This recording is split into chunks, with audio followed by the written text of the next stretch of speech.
RKB Accounting specializes in cross-border taxation, your one-stop solution for filing taxes in the United States and Canada. RKB handles income tax, sales tax, payroll, and bookkeeping, and also helps in incorporating your business on both sides of the border. Please visit us at rkbaccounting.ca to learn more about our services. In this class, what we are going to do, we are going to do a tax return for John, who is a self-employed. So when he is self-employed, what does it mean? That means he has a business. And if he has business, then he might have a business income or a business loss. And to prepare his business statement, which is T2125, we need to ask him to provide income and expense detail. In another word, income statement or a profit and loss account. So let's see if his income. So this is his income and these are his expenses. Total expenses 26,500, 15,126. And John said that he's working from home. So he paid property tax, he paid insurance, he paid utilities, and he told me that 15% of his home space is used for his business. So we can only claim 50% of that. So John IT Consulting, he's provided P&L, his income January to December, sales, phone expenses, internet, salary, and all those things. So I'm going to put it on the another screen. Okay, so here it is. So let's go to T2125. Create new. John Smith. He's IT consultant, so his company name is John Software. He does business from his home. If he is registered for GST HST, then we have to put here the GST HST number. If you remember, we discussed that you need to register for GST if you are making a taxable supplies in Canada and your gross revenue from the taxable supplies exceeds $30,000 roughly in a year. So what is his business activity? So consulting,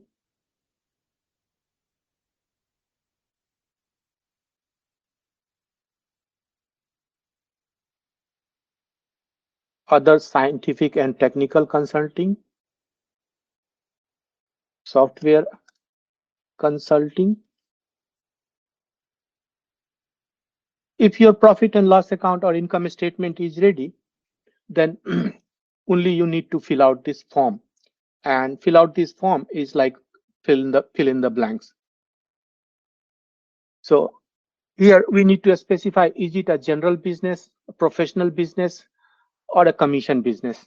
So general business, when you are selling goods or even services. Professional, that means if you need a professional designation, for example, real estate broker, they need to pass an exam to become a real estate broker, and then they are given professional designation as realtor, broker, different type of. So if you are filling out a real estate agent, then you check it as professional income. Commission business, there are people who sell their goods on commission basis. So does he have income on T4?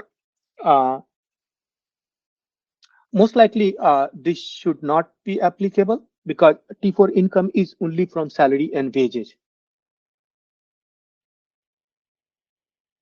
T4 A is yes. Sometimes you get paid from your client or your customer for doing some work. Like suppose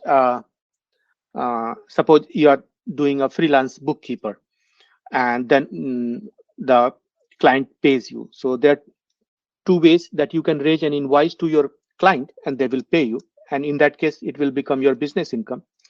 But in some cases, client may insist that, okay, whatever I'm paying you, I'm going to issue a T4A. And on the T4A, it may select that fees for services rendered. So if you got a T4, then you can put from T4. But you don't have to enter the number here. You fill out the T4, and then it will ask you which T2125 is related to this. So it will automatically pick up from here. So in this case, we are going to report as sales, gross sales, commission, fees, including HST. So $41,627. John told me that he's registered for HST. That means this is including HST. So I have to deduct HST from here.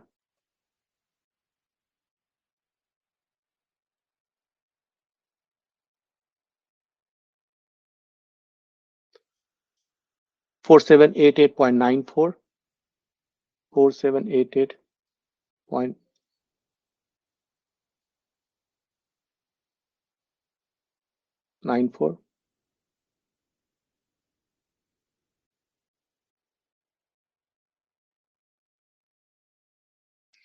So net income is reported as gross income. We haven't checked professional income. This is not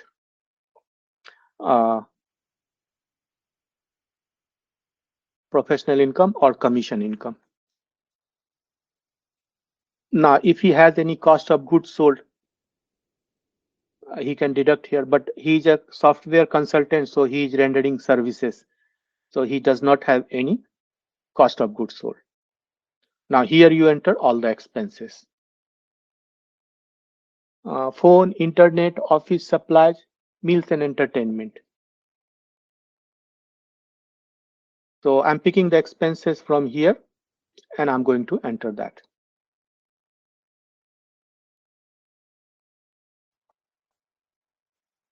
So meals and entertainment, 1140. Meals and entertainment only 50% allowed in general business. But there are truck drivers, they also claim meals and entertainment, and they are allowed 80%. And there are certain type of deduction, meals and entertainment, which you can deduct 100%. For example, if you have a lunch dinner for all the employees, all the staffs, maybe including customers on Christmas Day, so that is 100% deductible. The idea behind deducting 50% meals and entertainment is that you go and have a lunch with your customer. So the lunch expenses you paid was for you and your customer. So 50% rules applies. But when you have a group gathering, so there were 10 people, 10 staffs and yourself. So there are total 11 people, and if you deduct only 50%, that is not reasonable. Because how come you say that out of 10 staff, 5 staff is deductible, 5 staff is not deductible? They are all office expenses. So meals and entertainment, all deductible. So you can put it in 100%. Sorry to interrupt you, sir. In this 100% eligibility, how many people are included? Is there any means terms and conditions for that? No terms. If you have 100 employees, if you have 200 employees, For minimum, like you said, for 50% for like you and one customer, and if it is 2 customer, 3 customer, like for how much it is 100%? If you go for a group meeting where you have meet 2 customers, 3 customers, then I would claim as 100%. Okay, got it. If you are going for individual customers, usually, so when your client provides the statement, bank statement or Visa card statement, and if you see the restaurant bill, you will see the restaurant name, and if it is a large amount, like more than $100, $200, $500, then you need to ask him what was this? And then he can tell you, oh, I call 10 of my customers and I wanted to give them a presentation about my new product. So we know Okay. that will go on 100%. Okay. Got it. Thank you. Okay, and then he has phone and internet. So phone and internet, I can put it under utilities, or I can specify here phone 2147, internet 1445. If you look at the list, CRA has not provided phone and internet. Office supplies, so I can put it under office expenses or office supplies 3687. Salary and wages,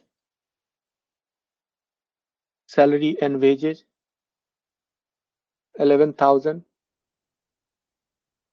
Payroll remittances he also paid, that was 1,900, so 12,973. Then professional fees,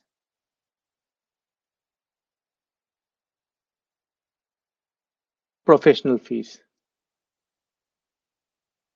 900.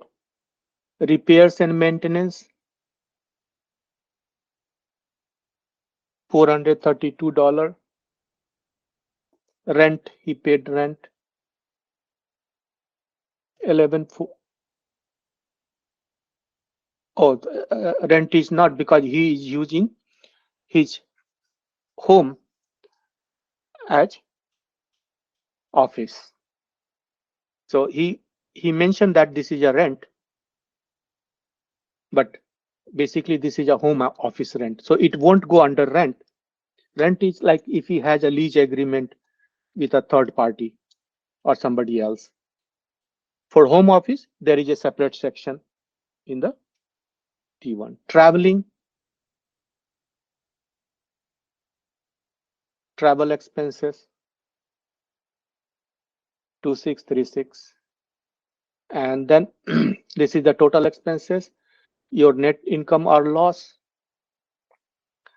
This is your GST, HST calculation. Calculating business use of home expenses. So he said 15%. I need to get that area of home used for business. So 300. Total area of home 2,000. So it comes 15%.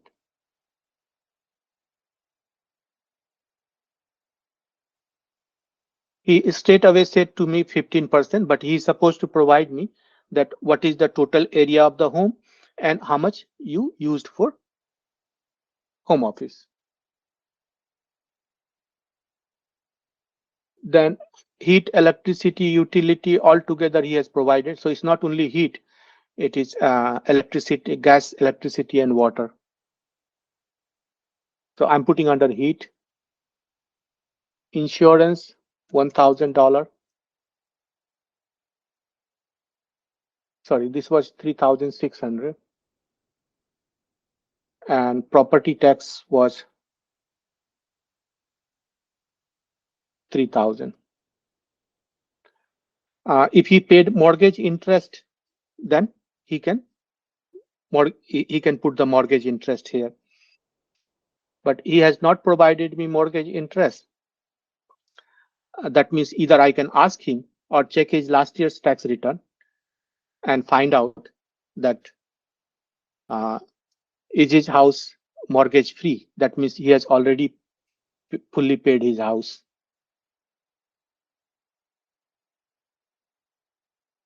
Others, if you have any other expenses to claim, you can specify here. So total expenses come to 7,600. 15% of that, 1,140 is allowed. So his gross business income is 36,000. Total expenses he claimed 24,790. Net income is 12,000. On 12,000, 48, he claimed home office expenses. His net income is $10,908.06. That is his taxable business income. Now let's go and check. So 10,000 total from self-employment.